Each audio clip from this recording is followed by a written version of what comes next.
Welcome into this Five Clubs conversation. I'm Emma Carpenter, and I, along with all the other college golfers right now, am in the height of my college spring season, which means has been a lot going on, and there's a lot of really exciting stuff coming up as well. And a lot of college teams are making some big strides right now, one of them being Vanderbilt men's golf, partially due to their superstar sophomore, Gordon Sargent, who's currently the reigning NCAA national champion. He is a first-team All-American, the number one ranked college player as well. And recently some news broke that Gordon actually got a special invitation to play in the Masters in just a few short weeks. So I am so excited to sit down with Gordon today and talk about all of these things that he's achieved and that he's got coming up. And I know that you're going to enjoy this listen.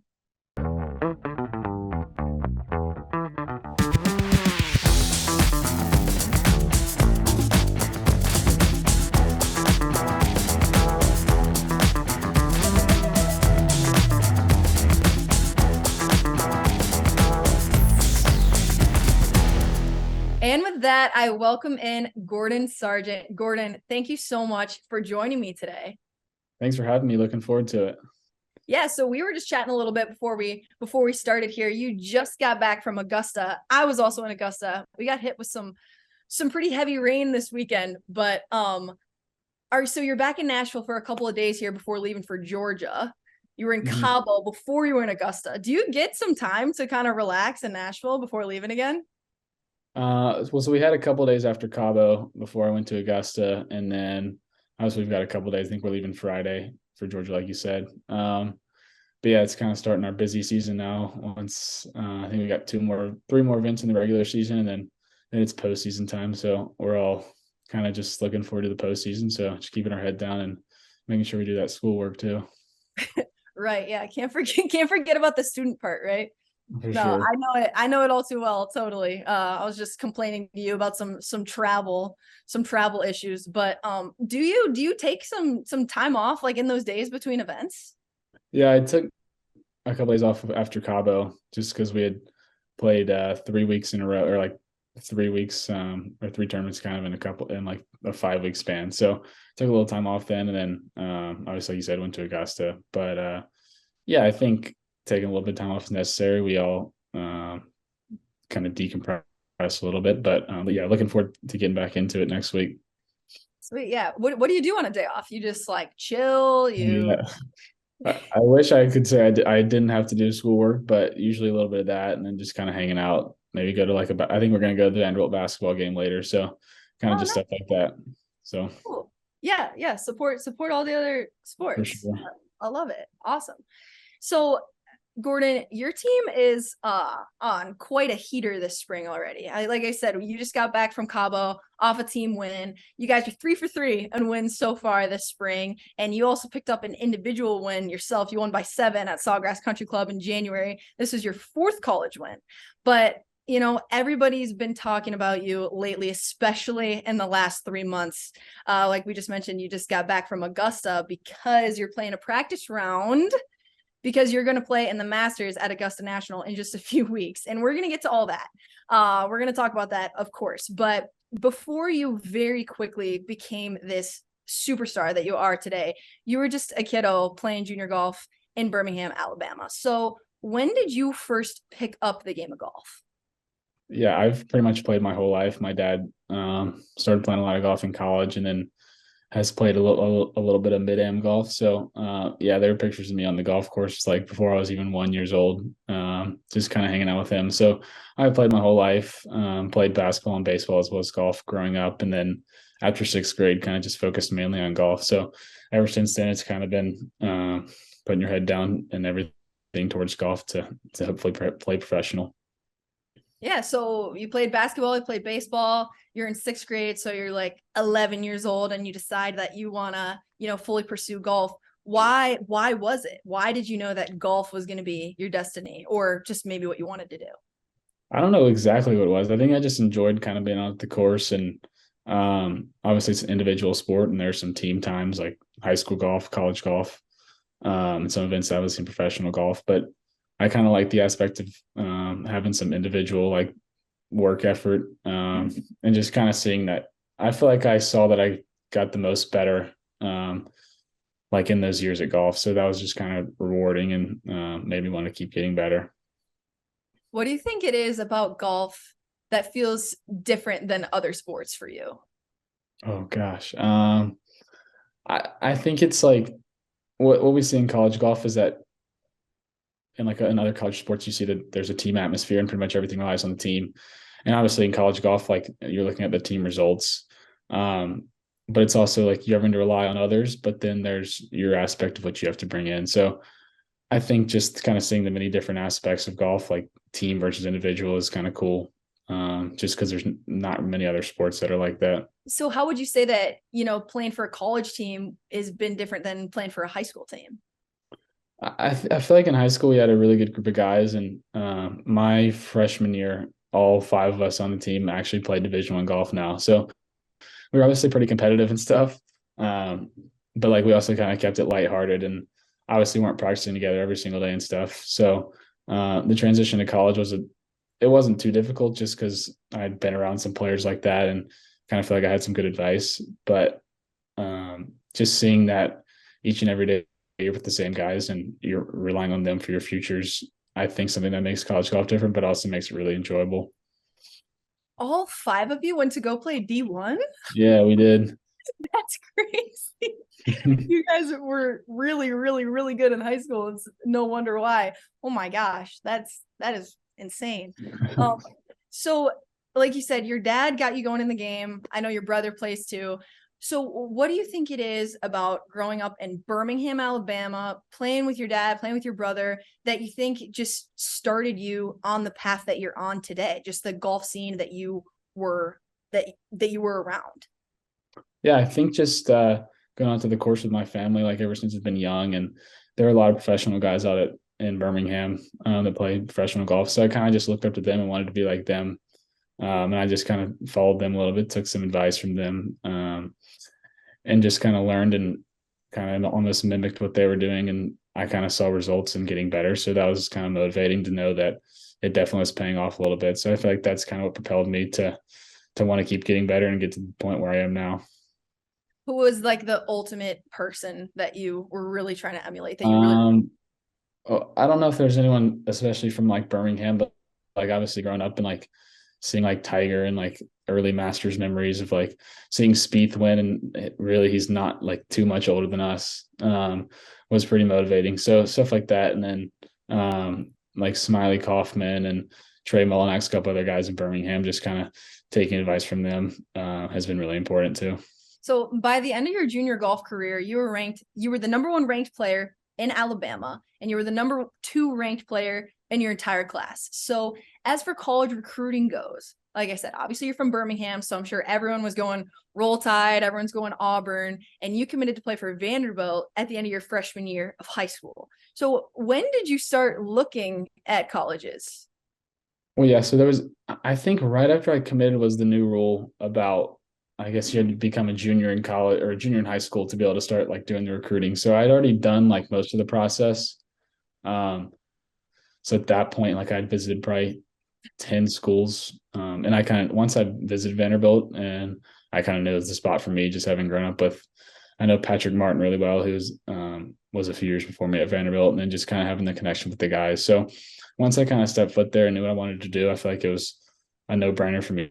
So I went ahead and made the decision. But yeah, like you said, I think just the guys on the team and the coaches, and then my roommate Jackson Van Paris, we both committed in like the same week, which was kind of cool. So we both kind of knew we wanted to go there, and we didn't want to directly tell each other that was what we were thinking, but it obviously worked out. So who committed first, and who followed? I honestly have no idea. I think we actually like told each other like on the same day that we both had committed. So we honestly could have committed on the same day, but No it No. was probably within like 48 hours if we both called Coach Limbaugh and told him we wanted to go to Vanderbilt. Wow, no way. That was a good day for coach. Yeah.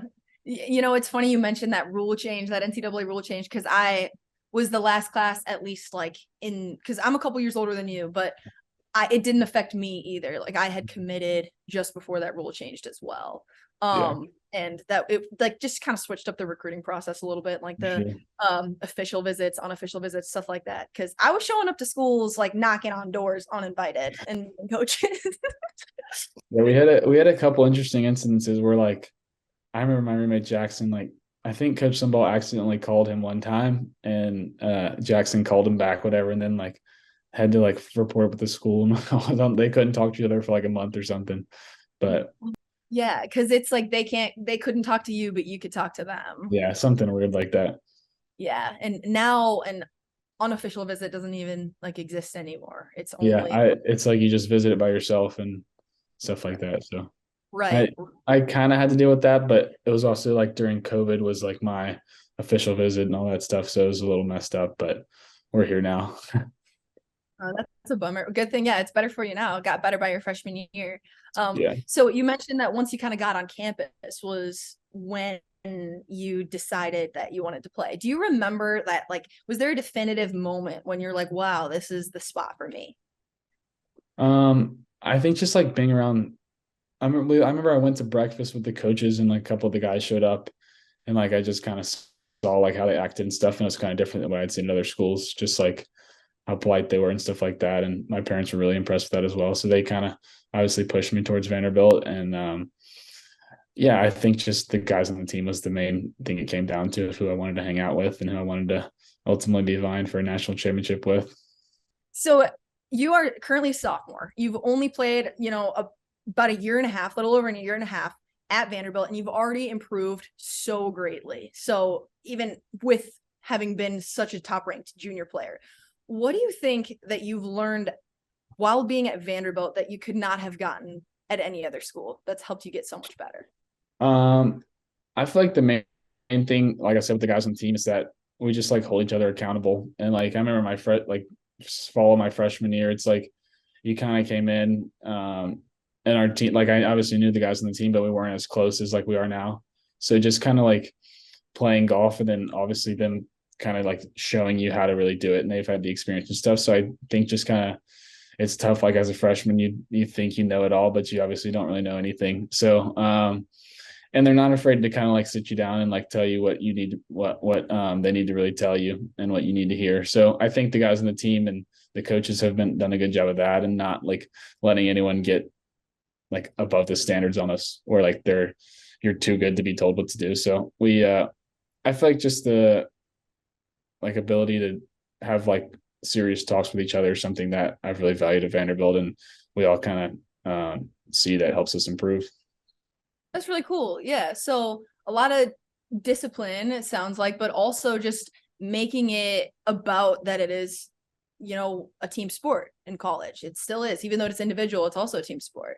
I feel like it can be easy with a sport like golf for, it to kind of turn into an individual, like everyone's working individually and, teammates competing against each other rather than against, but with each other at the same time. So For sure. Yeah. I think that's exactly what we kind of value. And we know that like once we get kind of selfish, then that's where we start to kind of not to worsen our chances for a national championship. So kind of just keeping that in the blinders and not focusing on necessarily individual results, but just trying to keep getting better. And if the team's doing well, they're all happy.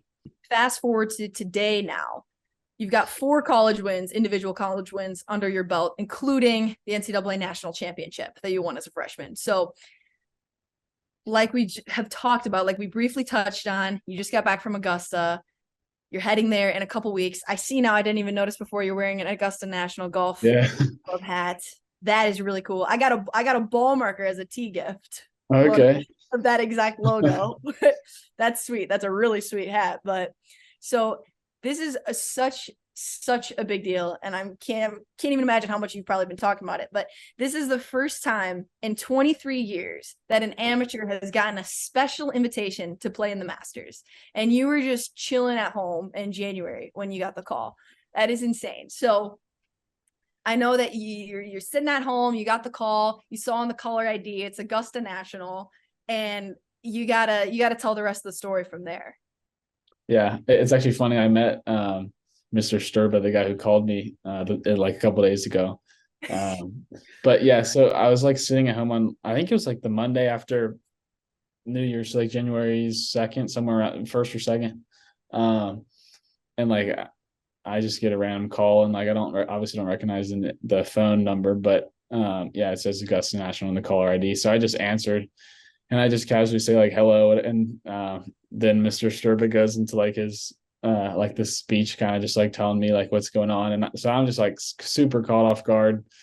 Then start like thinking like is this like trying to figure out what's going on, and then he just kind of starts walking me through the week. So I was trying to like process the whole thing, and only took in like bits and pieces just because I was like a little bit overwhelmed and didn't necessarily know if it was true or not, just because obviously I wasn't expecting it.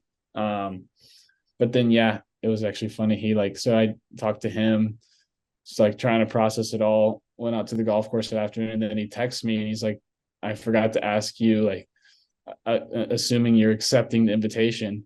And I'm just like laughing, like, "Yeah, I'm going to accept it. I think so." But yeah, and then Yeah, I'll think about it. I'll think about and it. then a couple of days later, they like finally released it. But it was like they told me not to tell anybody, and so I didn't really. I called Coach Limbaugh the day they were supposed to release something, just so that he wasn't completely caught off guard. But yeah, I was playing the Jones Cup practice round the day it got released, and I think I was on like hole 9 in the practice round, and I was finally called my teammates, and they were losing it. But I was like, guys, I didn't know how to tell you, just like straight up out of the blue.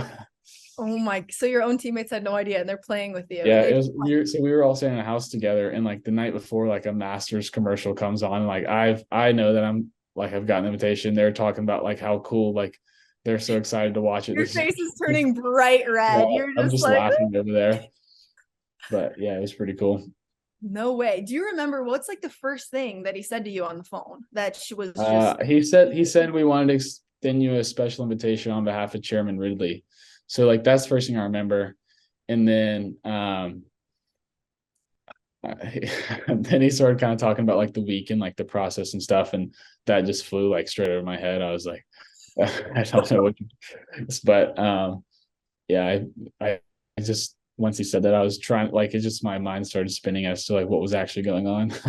yeah, that's very fair. Was anybody in the room with you? No, my dad was home. Um, but and he was like playing with the dog, and I was like, "You got to be quiet, like I'm on the phone." And he's like, "Who is it?" And I'm like, "I'll tell you later." Good thing you answered it. What do you I think he would know. have left a voicemail or something? Yeah, I guess if he had left me a voicemail and I like listened to it later, I probably would have been a little caught even more off guard. That is insane. And I'm sure everybody else was just as shocked, kind of. Yeah. Yeah, yeah, it was like I was obviously I was at the Jones Cup, so I was like, I'm playing as early as possible. Like, I don't want this news to break on like the when I'm on the range or something. Like, then everyone's gonna come talking to me. So it was pretty funny. We like made the turn, and like I see some people like coming up to me, and I was like, oh, can I just like Here it let me is. finish the practice round first? It's to my understanding too that you've actually, even before yesterday, you've played Augusta National. I went like 4 years ago with like a couple of my friends. Their dads are members, so I remember I think I skipped like exams in middle school or high school to to go play Augusta. So I had a viable reason. But yeah, obviously like a couple things had changed. Like they moved the tee back on 13 and a few other minor adjustments. But and obviously my game had kind of evolved a little bit. So it was cool to get back there and get a little head start on prep for the week. Well, I mean, 4 years ago, you're not necessarily thinking like I'm teeing it up, competing here, and Yeah, no. it's the best in the world. But It's a little bit different mindset the past couple of I days. would have. Hey, listen, school is important. School is very important, but I think I would have skipped exams too. Yeah, I don't regret it. So, how did it go yesterday? It was good. So yeah, we got rained out Sunday like y'all did too. But Yeah, of course I like was grinding it out. I was grinding it out for 6 holes in that rain. It was tough. yeah, so we played about 6 holes and called it quits. But yeah, it was good. It was nice to kind of I played like yesterday afternoon, played 9 holes with Mateo from Arkansas who's playing one in Latin America. So it was cool to kind of get some prep in, and then was first off this morning because I had to catch a flight in Atlanta. So to kind of walk Augusta, like first person on the course was pretty cool, and just kind of go around the course and hit different shots and practice different masters pins. And so the Sunday pins is pretty cool. This is going to be it's my understanding, your first pro event, it's on the biggest stage in golf, Mhm. right? So how are you currently balancing trying to focus on your college season with, such lofty goals, of course, but also prepping for this life-changing week coming up? Yeah, it's been tough. I remember when I first got the invitation, that we obviously still had like 4 more college events until it. And now it's kind of down to one. So time's definitely flown by a little bit. Um, but yeah, I think obviously the main focus is college golf right now since we still have one more event until it. But and like I don't you're trying not to think too much about the Masters, but obviously it's in the back of your mind, and that's kind of what everyone's talking about when they see you. So I think the prep is still the same. Like obviously everything's going to have to be like a little bit sharper playing in the Masters, but yeah, once we get past the linger longer this past weekend or this next weekend, I think I'll kind of really heighten my concentration and just kind of put my head down and get to work. Gotcha. So, I mean, as of right now, though, you're not doing anything differently kind of in I mean, preparation. I would say I like went last week into Augusta and kind of worked on different shots and stuff. And like I've worked with the guys over at Titleist on a few different clubs that may be more beneficial for the course in particular, but nothing like, yeah, nothing like super special for it yet. You're trying to be at the top of your game anyway, obviously, and you have been so far this season. So, also, you mentioned you got the linger longer, and then I saw Vanderbilt men's golf. You guys were playing in the Calusa Cup. That's right before the Yeah, Masters. so I'll miss that event. But yeah, so I look forward to kind of following the guys that week and hopefully I can get it done. I got a lot of faith in them, so Yeah, definitely following along. yeah, of course. I was gonna ask. It's like immediately before at Calusa Pines, but bummer that you'll miss that. But You it's know, and then immediately after too, you guys have your home event at the Legends. Are you gonna be? I assume you're gonna be playing in that too, right? yeah, I'm planning on playing. It starts the Monday after, so might be a little tired, but I'm planning on playing, and it'll be nice considering it's our home course. So I've played it enough times to really know Yeah, what to do and don't have to necessarily put too much prep work into it. yeah. The Legends is sweet. I played out there a couple times, but you Awesome. will probably be. It'll be a weird adjustment all of a sudden going straight back to college golf when you had your mind on the Masters. Yeah, it will be a little different, but hopefully we can adjust at some point. So, Gordon, obviously, the biggest goal in terms of college golf is winning that team national championship this year, right? So, you had a lot of success at Greyhawk last year individually. You're the first freshman since 2007 to win the NCAA title individually in a four-way playoff. You made that birdie on 18. So, it is a unique transition to be such a great junior golfer coming in as a freshman. And then now here you are as the top ranked college player. You reached #1 in the world as well. So do you feel any pressure now here heading into the end of your season, showing up to these events, showing up to the national championship coming up here soon, and being the guy that everyone wants to be? Yeah, I feel like we kind of focused on this a little bit last year and as a team. Like we had a really good spring season, and we were one of the teams to beat kind of coming down the stretch of national championships. And yeah, it definitely kind of puts all the eyes on you and a little bit pressure on you, but also if teams are kind of looking up to you, I feel like it should give you confidence knowing that like if you play your good golf, then you're going to be where you want to be. So, yeah, I think we definitely feel a little bit of pressure, but also like just kind of using that as motivation to continue to keep doing better. Like I feel like this spring, we've had a bunch of different guys contributed. We haven't necessarily had like everyone has had their best stuff. Like last week in Cabo, we have Wells, one of our freshmen, winning. So, just kind of seeing different guys step up is really really important, and also like I feel like last year we played really well in the spring just because we had a lot of trust in each other and knowing that like there's not as much pressure on you to play well when you know that all the other guys are going to play well too. So yeah, I think there's definitely a little bit of pressure, like you said, but if you use it to kind of build confidence and know that like everyone else is kind of looking up to you almost just because they know that like you've had a lot of success, I feel like it gives you a reason to kind of think like why is that success not going to happen now? Like you can just kind of keep the momentum going. That's cool. Yeah, that pressure is earned, right? Like you Yeah. have pressure because you earned it because you beat Yeah. everybody. So And like we've kind of all been there before, so we have I feel like we have a pretty experienced team, so we kind of know how to handle it, which is something that's important too. yeah, I really like that too. And having all that faith in your guys, really good feeling I'm excited for you guys. So you Thank you. guys were T1 at the end of stroke play. You were the number 1 seed going into match play. You ended up falling to Texas, who ended up, ultimately winning the national championship. What do you think is going to be different this year heading into match play? Yeah, I think we obviously won SECs last year, which was the match play the last 3 rounds. So a pretty similar format. So I think like the biggest thing is kind of understanding like where each person is like during their match. Like, are you going to play the person? Are you going to play the course? Like there's different kind of styles and stuff like that. So yeah, we got behind in our first match against Texas Tech really early. And we're able to kind of find our way back and win that match. And then I feel like we also just got a little tired like in that 36 hole day against Texas. So I think we've played like 5 tournaments this year, maybe that have 36 the first day. So just kind of really understanding like how our bodies react, what those 36 holes. And obviously that's going to be heightened at Greyhawk when it's 100 degrees in the national championship conditions. So just kind of understanding where each person is and not necessarily changing too much necessarily in your golf game, but just understanding what happens and what your body does when you get tired and how to kind of fix that is something I feel like we've all kind of worked on. Yeah, that's so true. I mean, at the national championship is like a super, super long week. I remember people were asking you how you're going to celebrate winning the individual title. And you're like, well, I'm teeing off tomorrow morning at 6:45 in our Yeah, it's first like match. yeah, like you make the final putt and stroke play, and then like 12 hours later, you're on the first tee the next morning. So it's definitely tough, but yeah, I think we've kind of had a lot of success on the 36 hole days, especially in those second 18 rounds. So I think that's something we're looking forward to, and we've kind of made some progress in understanding kind of what our body and golf games kind of do once we get tired. So I feel like that's a good thing for us.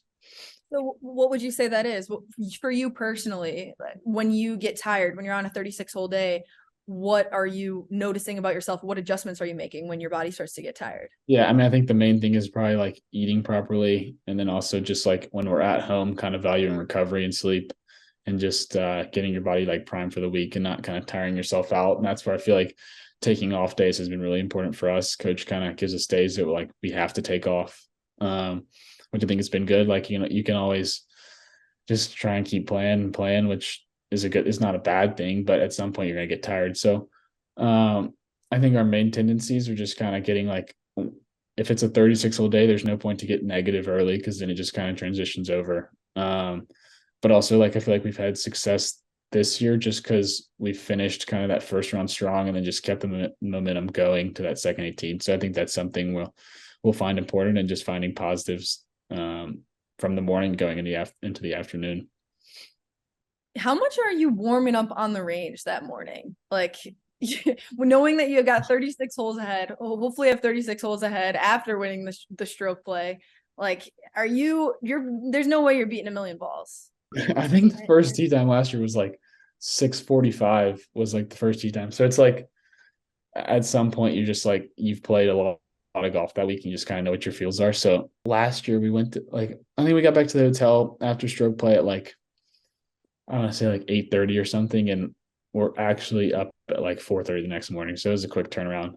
But yeah, I mean, I'm not like a huge, like I don't like to warm up for like an hour and a half and stuff like that. So I don't know. I feel like those days it's important just to kind of get loose and then go play. Yeah, and those early mornings are when we're doing a time change too. Sometimes like in Arizona, if it's an hour earlier there and you're waking up at 4 and you're not adjusted yet, it's like 3 central time for you. Yeah, it's definitely interesting, but we'll make it work. Of course, yeah. So Gordon, something else that everyone talks about when they hear the name Gordon Sargent is everyone talks about A, how far you hit the ball, and B, how much you've grown in the last year and a half. So you're now what, like 6 feet tall? How much did you really Yeah. grow in the last year and a half? I feel like the main growth was probably like since junior year of high school, probably like 3 or 4 inches.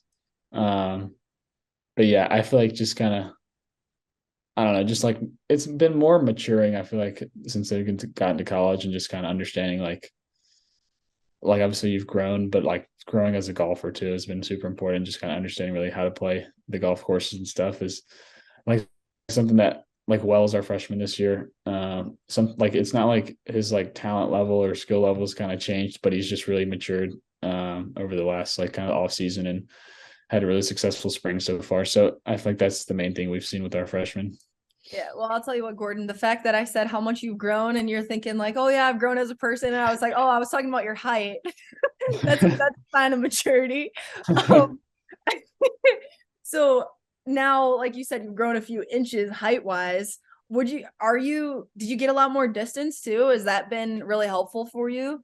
I think a little bit like if since I've been on the smaller side, like growing up, you kind of learn how to like create that distance a little bit. So once you grow, if you can kind of stick to those mechanics and stuff. So I haven't necessarily like changed my swing or anything since I've grown. So I feel like that's kind of where the distance has come from. So yeah, I've definitely picked up some yardage from that. I heard that that you didn't want your coach to know that you were doing some speed training. Is that true? Yeah. Last year, I remember I Will Gordon, who played golf at Vanderbilt, he texted me. I think this was right before a home tournament. So like, let's say around like April 1st, and he like texted me some like ball speed and swing speed numbers and was like trying to like tell me that he was way faster than me and stuff. And that afternoon, I had to send it back to him. They weren't Um, even real? no, he sent me numbers of his, and he didn't think I could get like as fast as him. Oh, And okay. I had to go to the range and kind of start swinging as hard as I could, and then I sent it back to him.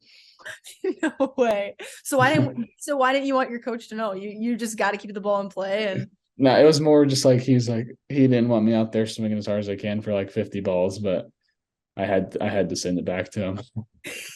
that's pretty understandable. Did you catch up or did you beat him? I was like half a mile faster than him and everything. So Come on. What he was that? How fast was that? he I think he sent me like his ball speed was like 192 or something, and I think I got like 192.5, and then that was good enough for me to send it back to him.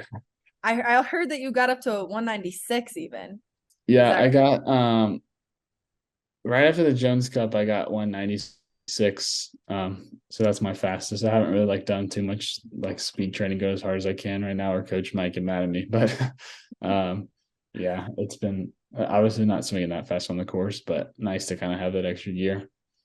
Five Club's listeners who don't know, there is now a PGA Tour U accelerated program where there's a point system. And if you get to 20 points in college as an underclassman, you can earn you can earn a tour card. So Gordon currently has, as you know, Gordon 12 points. You got up to number one on Wagger. You got the NCAA individual title. You got the Phil Mickelson Award for being the top freshman.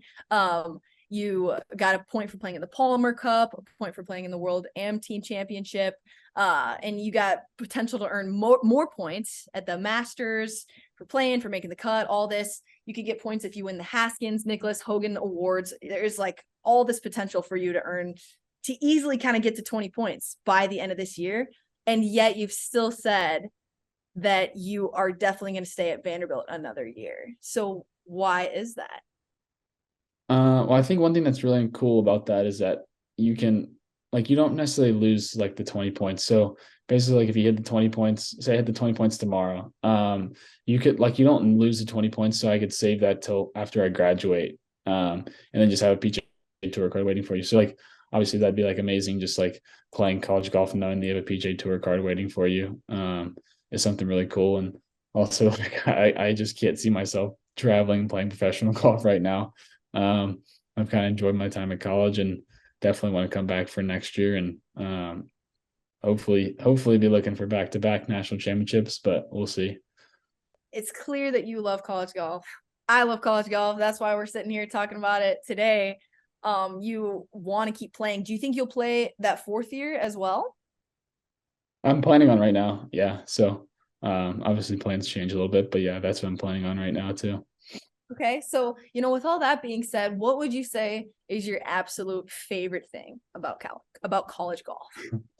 Um, Definitely kind of like the stories that are created during it. There's probably some that I just can't say on here, but just kind of messing with the guys on the team too, and giving the coaches a hard time, and then giving us a hard time back. But also like the team trips are just kind of like unbeatable. We have such a great time, and if we get to go to Cabo every single year, I'll definitely be staying around as long as possible. I totally get that. Totally get that. That's so funny you say that. I would actually probably say that I agree. That would be my favorite thing, like all the stories that come from it. Yeah, for Um, sure. I mean, you got like a PG, like pushing PG-13 one that Like you, okay, like this is not like the best one I have because I can't tell it, but like when we were like down in Cabo, like just like seeing everyone, we played beach volleyball and just like seeing everyone get so into it and like how competitive everyone is, like great. Like nobody's afraid to like spike it in someone else's face or stuff like that. So just kind of having that, like just being able to have a great time with each other, something that I think is really special. that's so fun. It was just your team playing? Yeah, it was just our team. So we Did the we got coaches get after it. in? The coaches did get in. Who was the best? Um, I'm trying to think. Matthew Riedel and Jackson Van Paris pretty good because they're pretty tall. But yeah, there's not anyone that's like bad necessarily bad that I'm going to throw under the bus, but it's nice to see the coach's competitive side, and they get into it too. Oh, come on. Surely someone was pretty bad. Uh, I mean, Cole Sherwood could use a little bit of help, but he uh, he could use a little bit of help on the volleyball court. But no, we had a good time. That's okay. Our team, we love playing games like that too. We play spike ball sometimes. Oh We yeah. like a spike ball phase because we were at an event and we went to in Florida and we went to the beach and they had like spike ball set up. And then my coach, she's from Australia and I mean, she's lived in the US a long time though, but she had no idea what spike ball was. And she's like, I don't know if they played in Australia, beside the point. But she said, "What is this? What is this?" And she loved it. She shows up to practice a few days later, like with a brand new one, and we're like playing it at practice. We went That's through. that's kind of how we like. I remember last year at Cabo we played like pickleball a lot, and now like everyone's kind of gotten into it a little bit. So yeah, there's definitely going some like strands of just playing one sport. Like we during the off season we play a little bit of basketball. The coach doesn't want us going like too competitive with it, but yeah, we definitely go Yeah, in some phases. someone on your team like rolled an ankle or something playing baseball last year before the. Sherwood, Sherwood rolled his ankle last year right before regionals, so that was not a pretty sight. Coach was definitely not happy with that one, but it all worked out. I was gonna say, coach was probably not pleased to hear about He was that not. one. So, Gordon, like we've talked about, you are so unbelievably busy competing. You are playing all the time. You're competing practically year round. I mean, golf is a huge part of your identity, right? So, who are you off the golf course? Who are you outside of golf? How would you Yeah, I describe? mean, like I said, I feel like we're all pretty competitive, so definitely pretty competitive. Like always kind of doing something with sports a little bit, whether that's like going to a basketball, baseball game, playing those sports. But yeah, I think the biggest thing is like just hanging out with the guys on the team. I feel like we have a pretty tight knit team, so we pretty much do everything together. So maybe the guys in the team could answer this a little bit better than me. Um, but yeah, I think the main thing that I like to do when we're not playing golf is just kind of spending time with other people. Yeah, any other hobbies or anything that you're passionate about off the course? I mean, besides sports, like we'll like fish a little bit as a team during the summers, late at night. So kind of something to get your mind off golf and anything that has some competitive atmosphere. I'm into. Nice. I love that. Yeah. Me living up here in Minnesota, lots of fishing up here over the summer. Yeah, some ice fishing. Oh yeah. I went ice fishing for the first time last winter and I caught a fish and I thought it was really We sick. we had one guy on our team from Harrison Ott from Milwaukee last year, so he showed us some ice fishing stuff, but I've never been. Did you like it? No, I haven't been ice Oh, you, fishing. oh, you If haven't. if he invites me up to Milwaukee, I might give it a try, but I haven't gotten the invite yet. It's a cool vibe. It's a cool vibe. You'd like it. But so, with that being said, has there ever been a point in your career where you thought about quitting, where you thought about giving up golf? Not giving it up. I mean, there have been times where like I've taken some time off, but it hasn't been like maybe you can be a little frustrated with the game, but usually if I take a couple weeks off or something, I'm kind of itching to get back into it. So like during the off season, we'll take a couple weeks off, and I feel like that's a good reset and stuff. But no, I've obviously like probably told someone like sarcastically that I'm quitting, but no, I've never actually thought about quitting. All right. Well, Gordon, you got a lot of really exciting things coming up, a lot in just a few weeks to come. So I really appreciate you taking this time to sit down with me. I got the last thing for you. I got 5 clubs, 5 questions. First thing, it's clear to me why you have won so much. You're very calm. You're very collected. I'm sure that's exactly how you are on the course too. So I'm dying to know, what would be a scenario where your nerves are at an all-time high? Not that we'd be able to tell, but what's a scenario when nerves would be at an all-time high? Probably like if there's like like more when the team's relying on you for something, like if it's to win the national championship, if it's to win your match or something like that. So kind of more of those scenarios. Like I try not to put too much pressure on myself, but like when there's other people relying on you, I feel like that's kind of where the nerves get amped up a little bit. Wow, what a team player. That's awesome. Number 2, what is a movie that you've watched a million times but still hasn't gotten old? Probably The Hangover. Yeah. Oh, that's a good one. That's a really good one. I watched it recently, so it's fresh on the mind. They got the like the sequel, and then is there a third one too? I think the others 3, 2 and 3 will never beat number 1. So that's Yeah. that's the best one. Yeah, that's true. I haven't seen the third one, but I've just I think I've seen it a long time ago, but it's definitely not as good. Yeah. Yeah, fair enough. That's a good one. All right, number 3. Do you have any pre-round rituals or superstitions? Something you do before every round? I can only have 1 cup of coffee before the round. That's kind of like, I don't know what it is about it, but I like 1 cup of coffee is just my minimum and maximum. So that, and then like I don't like warming up for too long. So I usually probably start my warm up like 40 to 45 minutes before my tea time. Okay. Are you pretty good at showing up 10 minutes exactly on the dot before your tea time? I'm probably like 6 to 7 minutes. So I'm not late, but Me too. I always do the same thing. I'm gonna go for the 7-minute mark. Number 4, who would be your celebrity crush? probably Margot Robbie. All right, final one. I know that you don't hit a lot of them, but what would be the worst shot that you've ever hit? The most recent one that like actually sticks out to me is we had qualifying on our home course and I hit like the 10th holes, just like par 4, like you get like a 3-wood and then like a 7-iron. And I remember I hit it like pin high right and just completely bladed a chip into the water. So that was probably the most recent, like just like absolutely terrible one that sticks out to me. So yeah. Um, I don't know if I've had like, I'm trying to think of like shanked one in a tournament or actually, yeah, at the World Amateur Tournament in the World Amateur team in Paris this like last September. There was like we played with France the first round, and there was like 300 French people following our group, whatever, and they think this American's gonna put on a show for them. And I remember I cold shanked one on this one par 3 out of bounds, and everyone was like, "Oh." That was probably a pretty bad one too. That's so funny. The reaction, everyone's like, Yeah, "Oh they didn't know what to no." do. But the funny thing about like a shank in a tournament too is no matter how good you are, everyone's done it. Like Yeah, everyone's done it. they don't. It was just funny. Their reaction just like makes you feel like so much worse because it's like you know that they're not like necessarily good at golf, but they're just like not expecting you to do that. So it's just like wow. That's all. Hey, we've all been there. We've all been there. Yeah, Hopefully it didn't rattle you too much. that was all good. All righty. Well, Gordon, that's all I've got for you today. Thank you so much again for joining me. This was a blast chatting with you. Awesome. Well, thanks for having me on. Yeah, we wish you the best of luck in the weeks to come and best of luck in the rest of your career. Appreciate it. Good luck the rest of the college season. Thanks.